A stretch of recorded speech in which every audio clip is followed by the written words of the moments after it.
Zutra, em louvor a Santo Antônio e em homenagem ao reino, que nessa região ainda tinha o nome de Rio Preto. Conta uma lenda que os antigos moradores expulsaram daqui um padre por ser de cor negra. Ele deixou uma carta rogando uma praga para que o povoado nunca progredisse. Bem, é o que conta a lenda.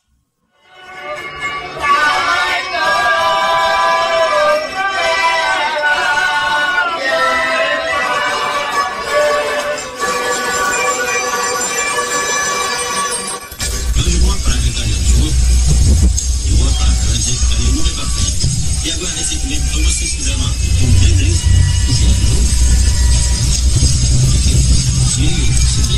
Ou seja, aqui alguma inscrição lá de coisa? É parecer. E tentar levar o pessoal do gesto disso. Aí eu acabo ultimamente.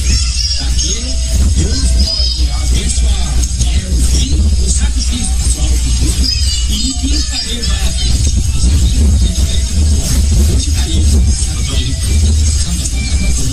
É do Rio Preto, isso aí é Rio Preto. A Camila é uma muito.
No dia 14 de maio eu saí por aí. Não tinha trabalho, nem casa, nem pra onde ir. Levando a senzala não, eu subi a favela. Pensando no dia descer, mas eu nunca desci. Zanzei, zonzo em todas as zonas da grande agonia. Um dia com fome, no outro sem o que comer. Sem nome, sem identidade, sem fotografia. O mundo me olhava, mas ninguém queria me ver.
19 de novembro de 2020, o Padre Preto de Calheiros era abordado com um mito de origem, por somente termos como base de sustentação da sua existência 3 elementos. A tradição oral, com sua história sendo contada através de gerações das famílias calheirenses, tendo ainda, em 2022, pelo menos 3 netos vivos e lúcidos de testemunhas oculares dos fatos ocorridos entre 1867 e 1873. O segundo elemento é a sepultura, atribuída ao vigário João Mendes Ribeiro, sendo que até 2003 ela não tinha nenhuma placa ou inscrição indicando quem de fato estaria ali sepultado. Além de não se ter conhecimento de quando e quem construiu o primeiro túmulo no local onde o padre foi sepultado, que por se localizar fora do cemitério do vilarejo, todos tiveram a convicção de ser o Padre Preto que ali estava sepultado, em virtude da discriminação racial sofrida por ele. O terceiro elemento constitui no mais consolidado de todos como prova da existência do Padre Preto, que são 3 registros de celebrações realizadas por eles, todos em 1873, sendo um casamento e 2 batismos, todos esses arquivados na matriz do Senhor Bom Jesus, em Bom Jesus do Itabapoana. A partir de 19 de novembro de 2020, o Padre Preto de Calheiros deixou de ser um mito de origem, passando a condição de personagem identificado, graças ao inestimável trabalho de pesquisa realizado por Cláudia Bastos e Maria Cristina Borges.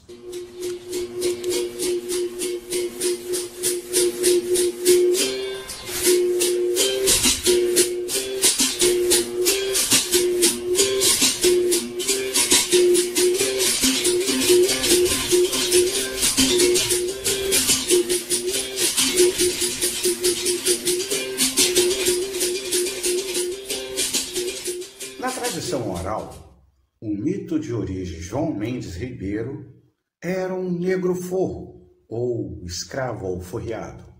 Já na pesquisa do personagem identificado, constatamos que o Padre Preto de Calheiros nasceu livre, em julho de 1821, sendo seu pai Eleutério Ribeiro Mendes e sua mãe Francisca Teodora Pilar, esses de fato eram negros forro ou escravos alforriados.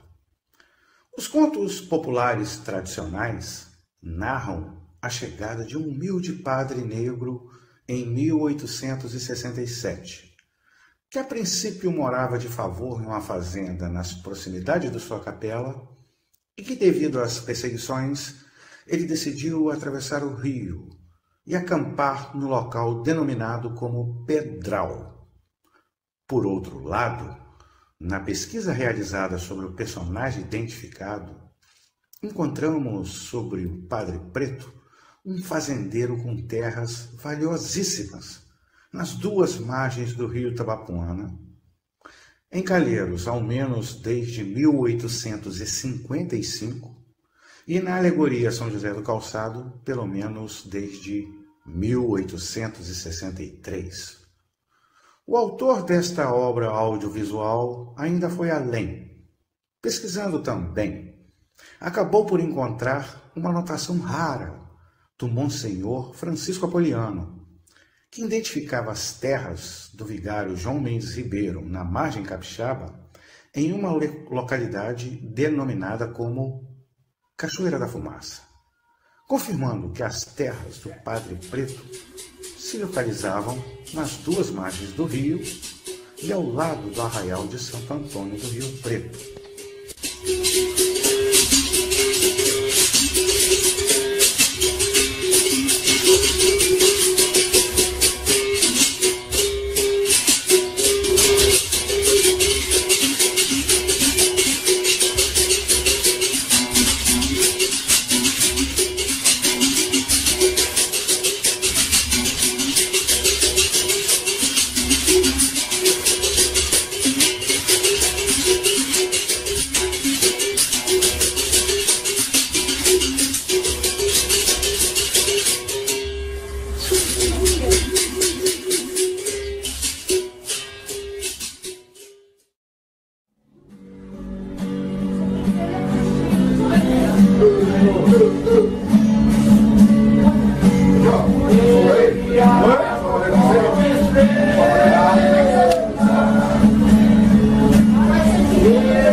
contada por gerações sobre o mito de origem João Mendes Ribeiro, inicia sua narrativa de que ele teria vindo de Mariana, Minas Gerais, estando nomeado ou designado como vigário responsável ou titular da Capela de Santo Antônio, em Santo Antônio do Rio Preto, em 1867.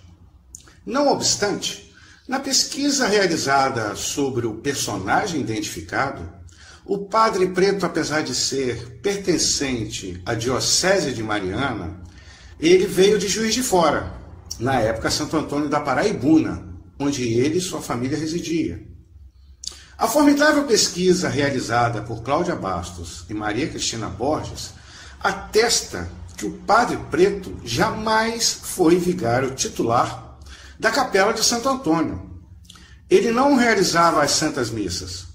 Ele apenas substituía o padre titular, José Guedes Machado, em algumas eventualidades conforme os únicos 3 registros arquivados na matriz do Senhor de Bom Jesus de Itabapoana, sobre as celebrações realizadas por ele entre janeiro e setembro de 1873, sendo um casamento e 2 batismos, tendo ainda o autor desta obra descoberto uma outra celebração, esta anotada pelo Monsenhor Francisco Apoliano, um batismo em 1870.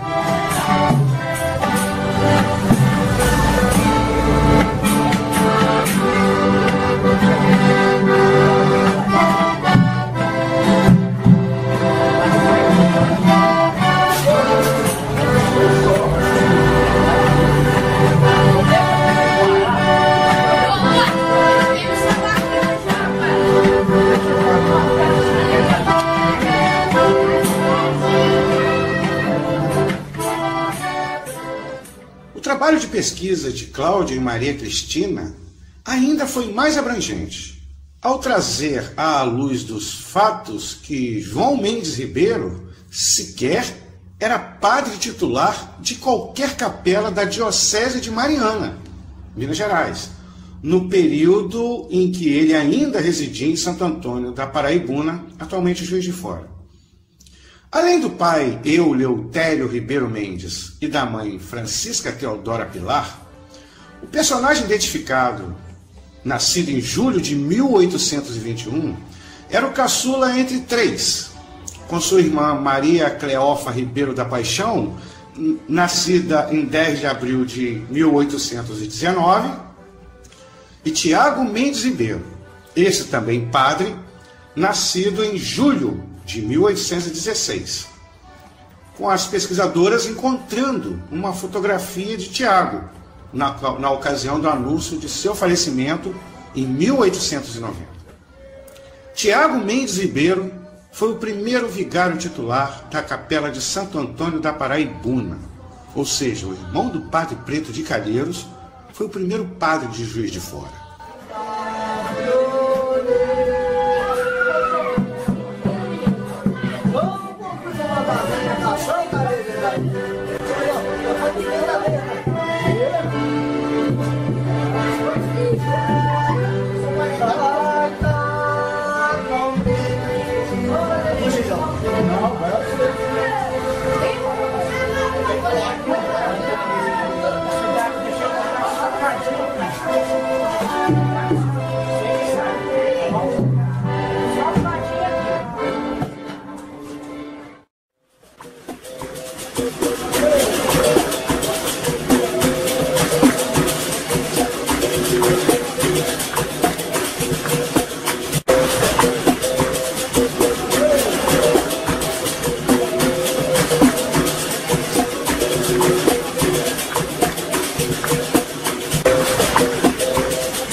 Comparando as histórias do mito de origem e do personagem identificado, o episódio da epidemia de varíola, na época conhecida popularmente como bexiga preta, traz uma convergência e uma divergência. Ao analisarmos o noticiário da época de jornais de Campos dos Goytacazes e do Rio de Janeiro, capital da província. As histórias convergem a partir da narrativa sobre a tragédia que se consumou no pequeno povoado de Santo Antônio do Rio Preto, com os relatos apontando que foi o local onde a bexiga preta mais castigou com a população. Mesmo com o registro da epidemia ter ocorrido em todas as regiões da província do Rio de Janeiro, a dramaticidade dos relatos sobre Santo Antônio ganhou destaque em todo o noticiário. O relatório do Ministério do Império, de 1873, narra sobre o número de mortos em diversas cidades, detalhando o período entre setembro de 1872 a maio de 1873. No Jornal Diário do Rio de Janeiro, de 3 de dezembro de 1873, informava sobre a gravidade da epidemia em Santo Antônio do Rio Preto, contabilizando naquela matéria 15 mortos. 18 de dezembro de 1873, o jornal Monitor Campista contabilizava 63 mortos nos últimos 30 dias, ao mesmo tempo que anunciava o declínio da epidemia na região. Importante observar que a devastação foi causada no vilarejo, onde foi relatado que as pessoas morriam de varíola, fome e miséria, destacando que a maioria da população daquela época residia nas fazendas. E nessas não houve relatos que a epidemia havia causado danos. Pelo contrário, foi noticiado que os fazendeiros trancaram as cancelas e providenciaram sentinelas para não deixar nenhum contaminado ou miserável se aproximar.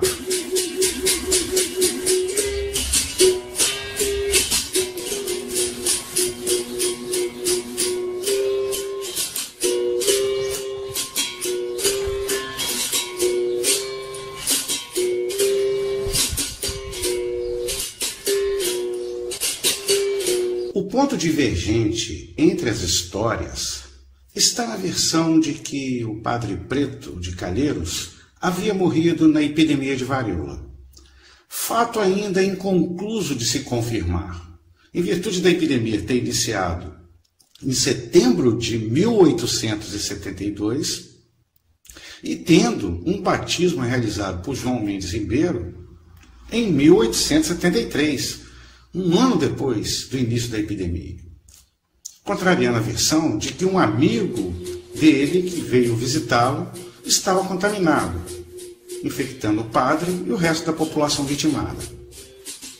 Sem contar que em nenhum momento menciona no noticiário, em geral, pesquisado, que um padre residente em Santo Antônio do Rio Preto teria falecido.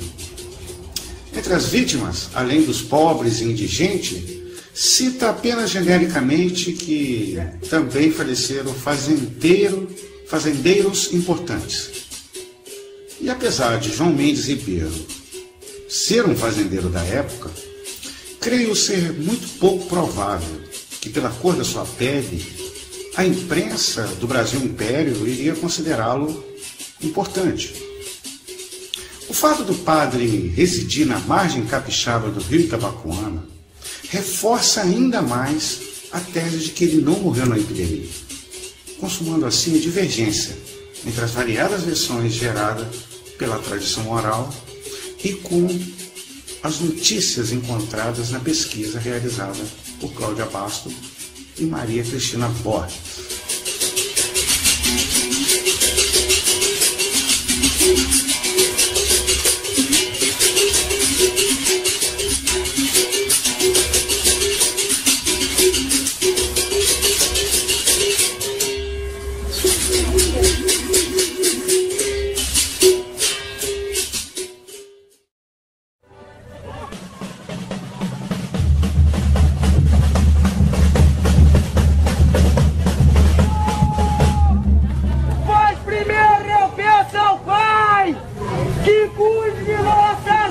vida e quero fundamental.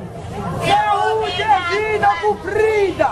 Na verdade eu não me dou com pessoas convencidas. É assim que eu levo a vida. É assim que eu faço bem. Eu sei que meus inimigos ficam doidos que eu tropeço. Mas Jesus nos dá na mão. É Jesus que nos protege do vale da escuridão.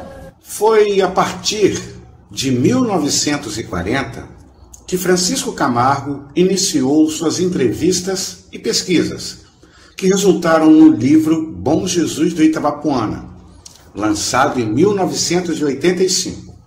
E naquele tempo, era possível o historiador ter entrevistado testemunhas oculares dos fatos, pessoas entre 80 e 90 anos, que tinham, na época do ocorrido, entre 10 e 20 anos, idade suficiente para ter guardado na memória um momento tão marcante na vida de uma comunidade inteira. Portanto, não há o que se questionar de que, de fato, João Mendes Ribeiro sofreu severas perseguições, culminando no atentado sofridos nas margens do rio Itabapoana, quando lhe tomaram os remos de sua canoa, com ele seguindo a deriva no rio em direção à Cachoeira da Fumaça, e com um fenômeno inexplicável, desviando sua embarcação de volta à mesma margem do rio onde ele embarcara. As testemunhas oculares do fato, juntamente com seus filhos e netos, têm total credibilidade sobre o que relatam pela tradição oral. Inclusive eles, na condição de povos tradicionais, também podem adjetivar o que viram como um milagre.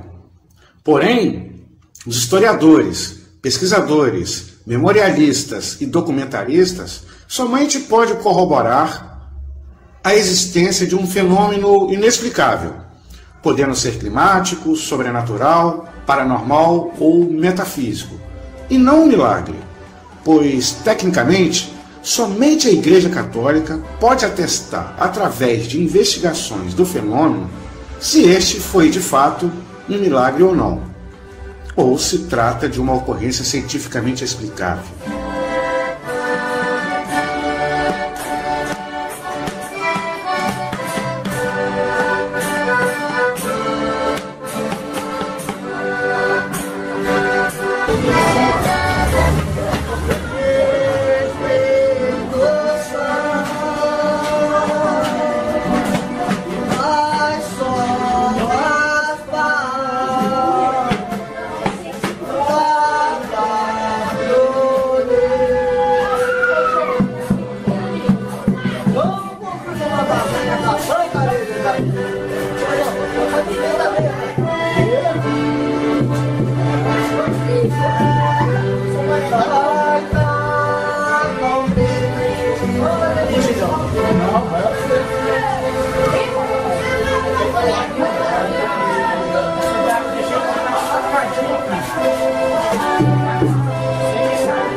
Como se sustenta essa rejeição da população de Santo Antônio do Rio Preto com um padre preto que acabara de assumir a capela local, se João Mendes Ribeiro jamais foi nomeado ou designado para assumir a capela do Arraial?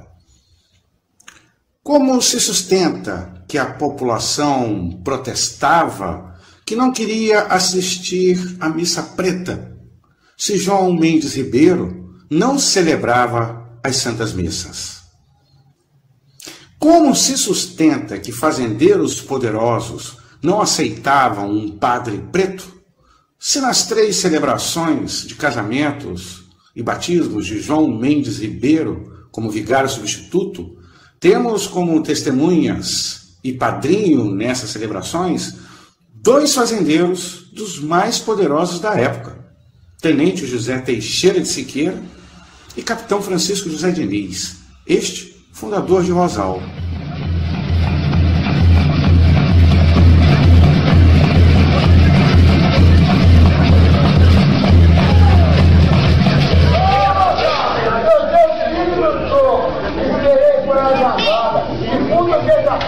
Malagueiro dentro da parada, até quando eu fazendo a minha quebrada, passar, meu povo foi apanhado. Eu sempre apontado aonde eu vou passar. Eu passar aonde eu vou apontar, vai dar conta.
De todos os desbravadores mineiros que chegaram no Vale do Itabapuana, primeiro no período entre 1830 e 1840, e no segundo momento entre 1850 e 1857, o único que veio de Juiz de Fora foi João Mendes Ribeiro.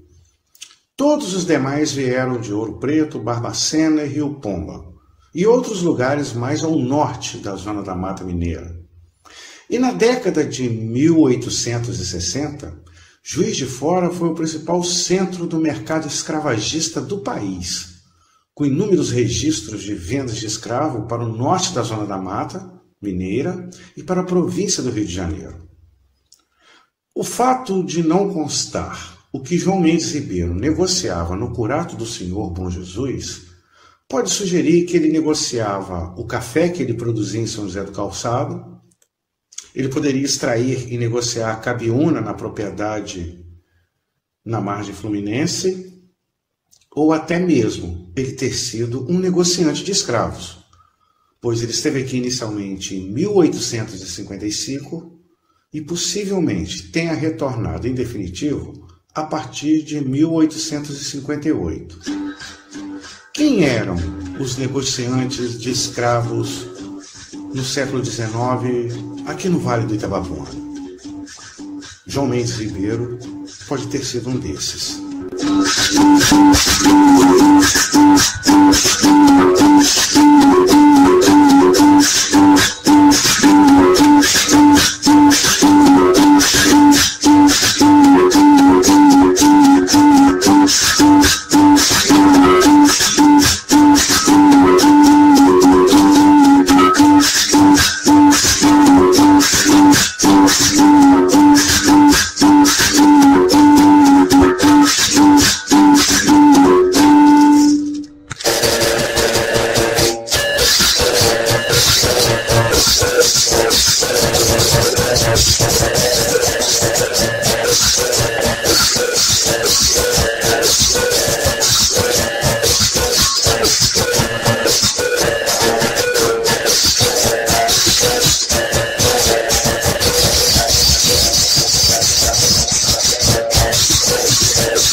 desde 1862 que a Capela de Santo Antônio do Rio Preto é filial da Matriz do Senhor Bom Jesus.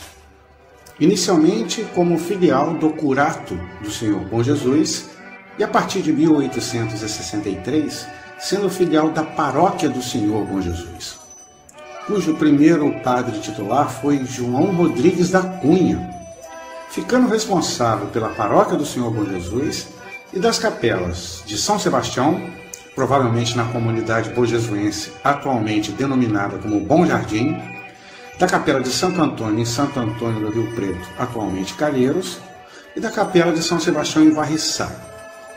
Em 1867, foi nomeado como pároco titular do Senhor Bom Jesus o padre José Guedes Machado, também responsável pelas capelas de São Sebastião em Bom Jardim, Santo Antônio em Calheiros e São Sebastião em Varriçá. José Guedes Machado ficou até a chegada de Padre Melo. Restando contraditória a placa fixada em 2003 no túmulo do Padre Preto e que hoje está no interior da Capela de Santo Antônio, afirmando que João Mendes Ribeiro foi o primeiro vigário nomeado em Calheiros, sendo que o Arraial jamais teve um vigário ou padre nomeado como titular da capela desde 1862.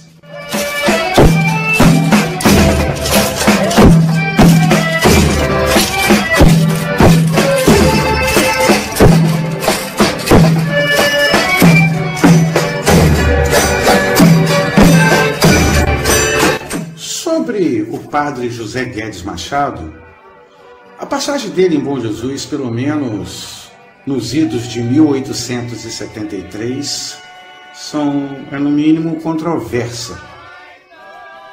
Ao passo que no livro Itinerário da Freguesia do Senhor Bom Jesus, As Grutas da Mina do Castelo, de Manuel Basílio Furtado, ele tece duras críticas ao cenário que ele encontrou quando aqui esteve no ano de 1873, mais precisamente em junho de 1873, onde ele relata o seguinte, aspas, a igreja está em completo abandono e desabamento.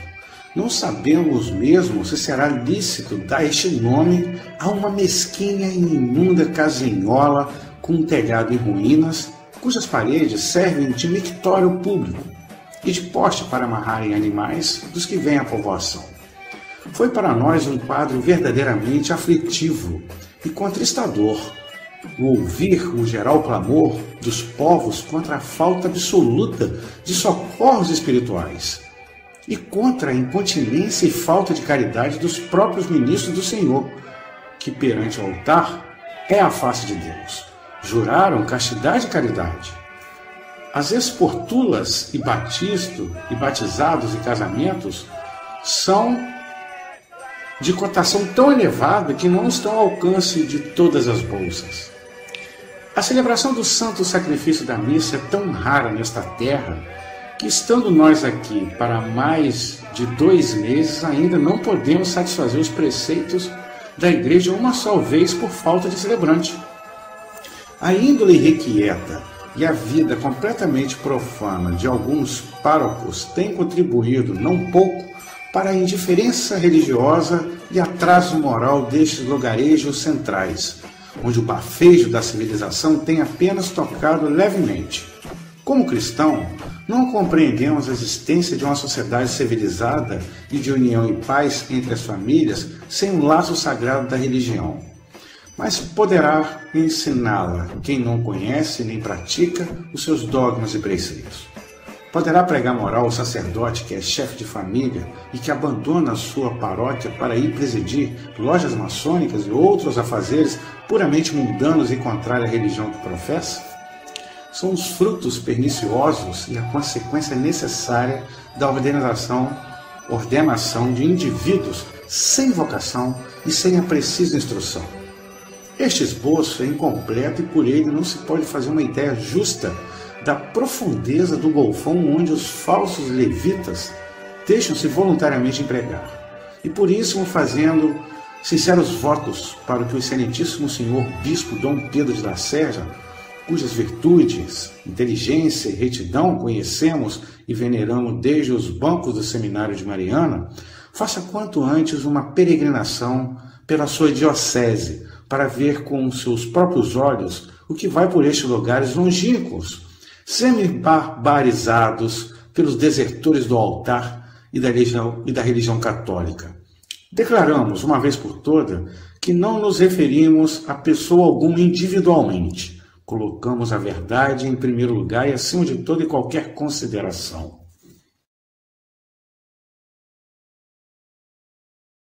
As críticas de Manuel Basílio Furtado sobre o cenário encontrado na paróquia do Senhor Bom Jesus em 1873 denotam uma situação de ausência do padre José Guedes Machado, que vai ao encontro com os registros das 3 celebrações realizadas por João Mendes Ribeiro em Santo Antônio do Rio Preto naquele mesmo ano, sempre na condição de substituto, em virtude da ausência do padre titular, Guedes Machado, consumando a tese de que o padre Preto de Calheiros não era o vigário titular do vilarejo. O fato dele residir na margem capixaba do rio Itabapuana, sequer podemos considerá-los como vigário de Santo Antônio do Rio Preto, pois no século XIX era comum denominar um padre como vigário quando este residia no vilarejo da capela ou paróquia, mesmo não sendo o padre titular desta. João Mendes Ribeiro, além de não ter sido titular da capela de Santo Antônio, ele ainda residia em localidade pertencente ao arraial de São José do Calçado, província do Espírito Santo, e ainda integrante da Diocese de Mariana, Minas Gerais, e não da província do Rio de Janeiro. É importante salientar que a Igreja Católica, no século XIX, era muito mais do que uma instituição religiosa e de obra social, como a conhecemos atualmente. Ela, de fato, era uma instituição política de Estado, além de religiosa.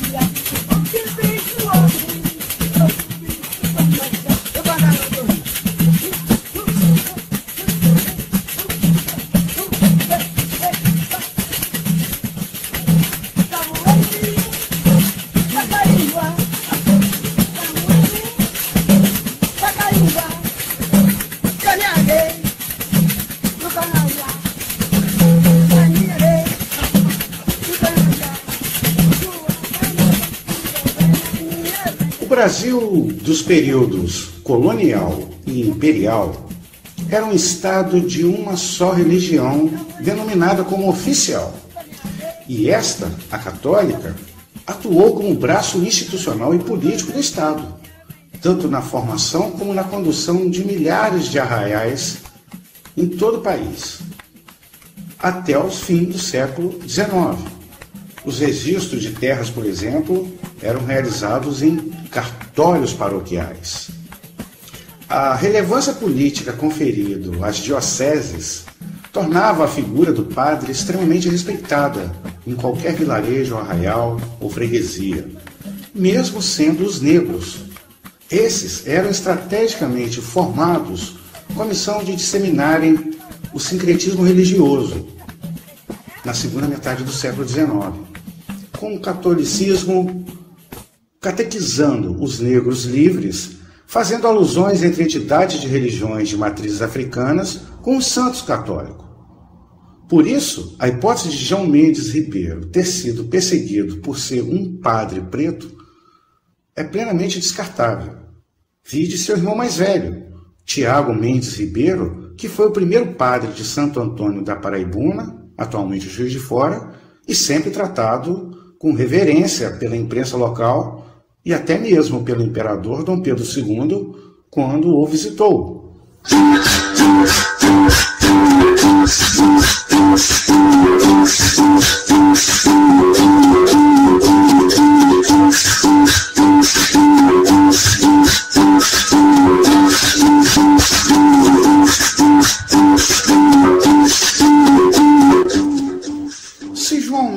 Ribeiro não morreu na epidemia em 1873 e ele não era perseguido por conta da cor de sua pele, podemos então enredar uma história em que o padre Preto de Calheiros teria sido assassinado em uma disputa de terras, podendo ter ocorrido em Santo Antônio do Rio Preto, na província do Rio de Janeiro, ou na margem capixaba do Rio Itabapuana, ou em uma ação articulada em ambos os lados.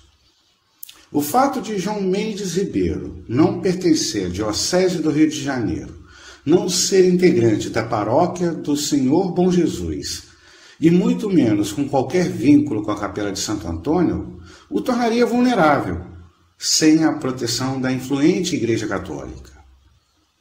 Antes da abolição da escravatura, o racismo era totalmente estrutural, com um Estado escravagista e com a Igreja vinculada a esse Estado. E o racismo estrutural permaneceu entranhado no Estado até metade do século XX. Essa história se permeia por inúmeros exemplos da presença do racismo estrutural a partir da morte do padre, sem saber exatamente como e quando foi, e da consolidação da crença coletiva que havia uma maldição do padre contra Santo Antônio de Calheiros, forte até pelo menos 2007.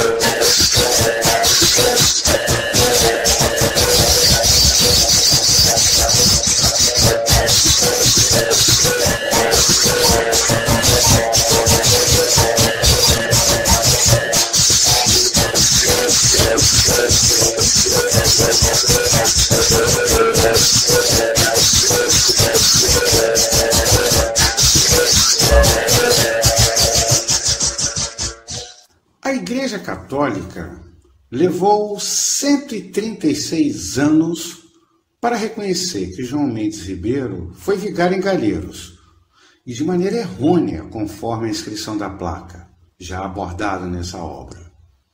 Por 130 anos, a Igreja Católica permitiu que uma comunidade inteira acreditasse que o espírito do Padre Preto teria poderes de amaldiçoar ou abençoar um vilarejo, contradizendo a lenda somente em 2003, ao se manifestar na placa que a alma do padre intercedesse a Jesus pelo povo de Calheiros. A impressão que gera é que essa história tenha sido propositalmente ocultada e omitida da sociedade, causando inquietação, por exemplo, o fato de não haver nenhum artigo, nota ou relatório sobre o padre João Mendes Ribeiro, escrito por Padre Melo.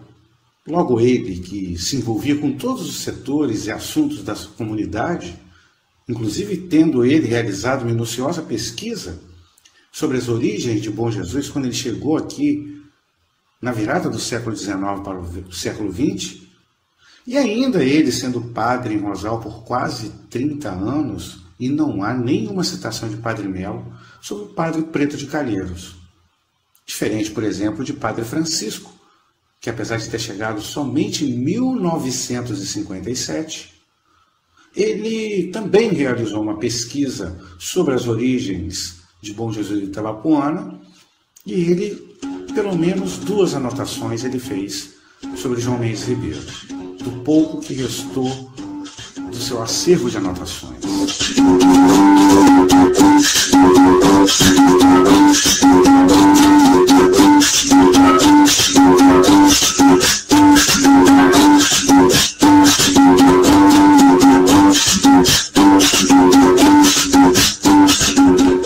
Por 134 anos, um túmulo ficou no meio da rua em Calheiros, com a comunidade se desenvolvendo e a igreja, governantes e a própria comunidade convivendo com isso como se fosse algo dentro da normalidade. Somente o racismo estrutural explica tal situação.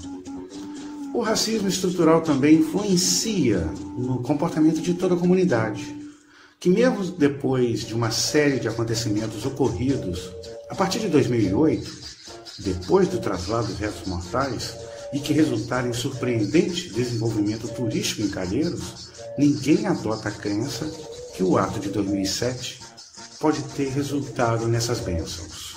A história do Padre Preto de Calheiros, ela é repleta de mistérios, controvérsias e situações inusitadas, como os erros cometidos pela Igreja Católica do passado levaram a Igreja Católica do presente a levar para dentro de uma capela de Santo Antônio os restos mortais de um fazendeiro, como se este tivesse sido o vigário titular daquela capela.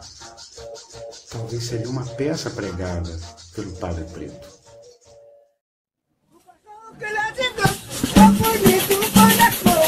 Amor, quando ele sai, a gente canta.